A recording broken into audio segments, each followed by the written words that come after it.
Wall Street returns for Main Street investors. That was the promise. 300 people believed it, $140 million disappeared. By the end of this video, you will understand how one man with deep political connections ran Georgia's largest Ponzi scheme for years without anyone stopping him, and why the victims still have not gotten a single dollar back. Brant Frost IV ran a company called First Liberty Building and Loan out of Noonan, Georgia. The pitch was simple. You give us your money, we make short-term bridge loans to businesses, and we pay you up to 16% annual interest.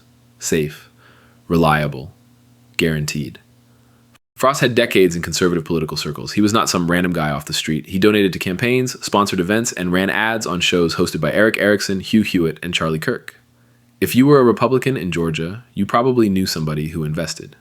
Former Georgia GOP Chairman David Shafer invested through a company he ran. Alabama State Auditor Andrew Sorrell put money in.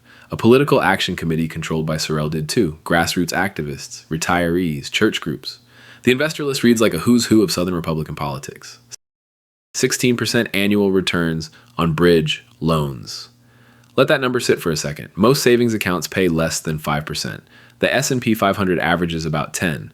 If someone is offering you 16% guaranteed, that is not an investment. That is a red flag.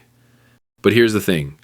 When the guy making the promise has connections to your governor, your party chairman, and your favorite talk show host, you do not think of it as a red flag. You think of it as an inside opportunity.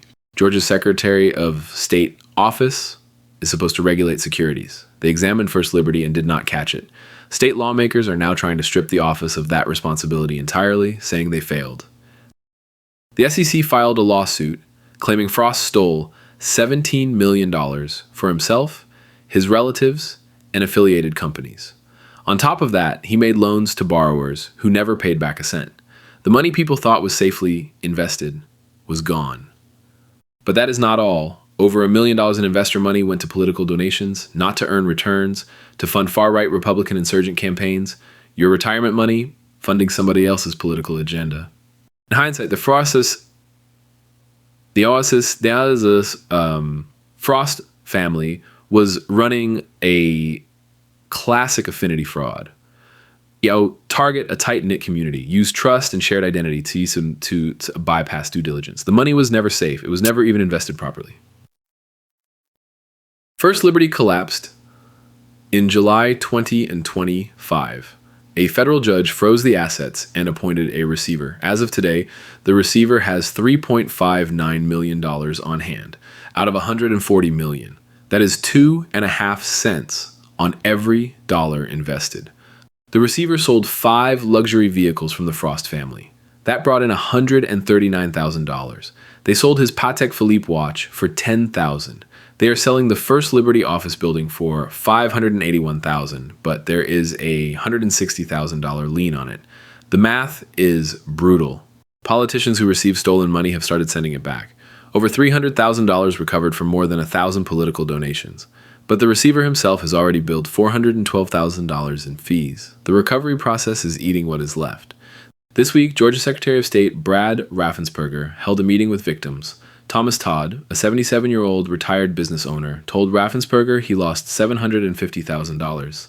He said he was using the interest to fund Christian missions. He called it God's money. Todd told Raffensperger, "We feel like we are never going to see it as old as we are."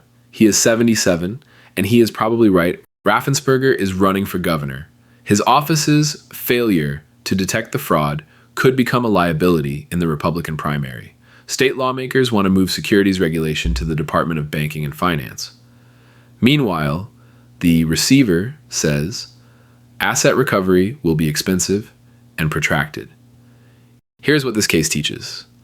Affinity fraud works because it exploits trust. When someone in your community, your church, your political party says, "Trust me," that is exactly when you should ask the hardest questions. 16% returns are not an opportunity. They are a trap. Did you see the warning signs? Drop your take in the comments.